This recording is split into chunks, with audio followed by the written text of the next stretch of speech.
It's Johnny Hopper is the host of this MX Unfiltered. And without further ado, let's just get into talking about Unadilla. Like Unadilla, it sounds like a... What are those roly-poly guys that are... Armadillo. Let's just talk dirt bikes. 450 class. First guy I want to talk about is Mr. Schock. No pun intended that he did extremely well on a track that you needed good suspenders because of how rough, hard pack, rutted it was. Schock, kind of a shocker, qualified ahead of Tomac. Tomac usually does better in the rough stuff. That's where he shines. Because as Will Hahn said in Gypsy Tales podcast with Jace, said that guy knows how to punish the track. Kind of weird that Tomac went 11th in qualifying. Digressing, Mr. Schock goes 12-10. This guy deserves, I don't use that word lightly because deserve is a strong word. Deserves to be in the conversation about being on a factory team. No hard feelings to Michael Lindsay. His team should just be a stepping stone, and I think that's where it is. And he might lose his top rider there to a team as far as gas, maybe. Who knows? Maybe effing Triumph comes along and, you know, the kid starts actually making some money.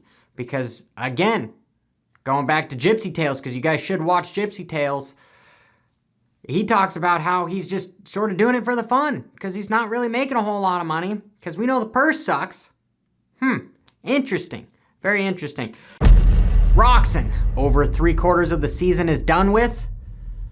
Typically, this is the time when you have an excuse. Long, hot motos, rough track, Epstein-Barr, some sort of sickness. Not the case for Kenny. It's a little surprising. Goes 1-1, just blows everybody's doors off. I personally, if you remember at the beginning of the season, I had my little nephew here, Sammy. We said Roczen was going to win the championship. There's 4 rounds left, total of 8 motos, 200 points available. He is only 39 points down. I know Roczen rides very conservative. I think we're going to see him push a little bit harder. He knows he's on the downward slope of his career. He needs that other championship, and this is a prime opportunity. He might not get another one. Yeah, it's quite possible. 250 class. 250 class. Martin and Cooper. I mean, we could talk about the Lawrence brothers, but I want to talk about more of the Yamaha guys again. They don't like each other. I personally think at this time, as far as the season goes, this is the time where team orders happen. Yeah, people say team orders don't happen, but, you know, they also said that my ballot was counted too. I don't believe it. Don't believe it. Stuff that I've heard, people I've talked to off record, it happens. They don't like each other. So no matter what the team order is going to say on the pit board or in the semi, Martin's not going to go with it. If you remember, those are the two that collided when Martin broke his back and then his career kind of went down and he's building it back up.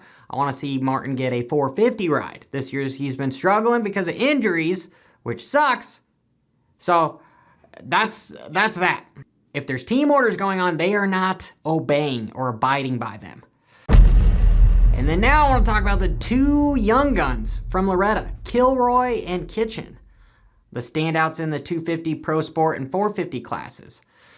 I kind of think they fell off the pace. They're used to 20-minute motos, not this 35-minute motos. Their lap times prove it. They fell off the pace. Again, this has something to do with what Lawrence was talking about on the Whiskey Throttle podcast. You guys should go check that one out as well. David Pingree over there does a damn good job with some of his content. Those brothers were talking about how racing amateurs doesn't set you up for success because it's a quick little sprint and you don't really have to be in a lot of shape. I remember Bobby Hewitt giving Jason Anderson some extra time to get in shape once he turned pro. These guys can't withstand 35 minutes. It is interesting, though. I'm sort of eating my own words here, that Kilroy went from 16th to 10th in the second moto, did better. Same thing with Kitchen, went from 12th to 7th. I just don't think their fitness is quite there. And these are the two top prospects out of the amateurs. So, this is Johnny F. Hopper.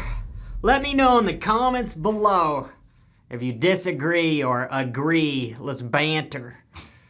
And then maybe, brop with me as well. Grab your kids, grab your wife, go get your wife. Tell her, hey babe, it's time to make some silly ass motorcycle noises.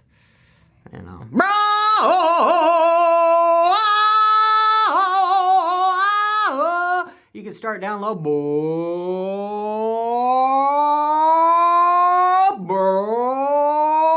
Or you can just zing it.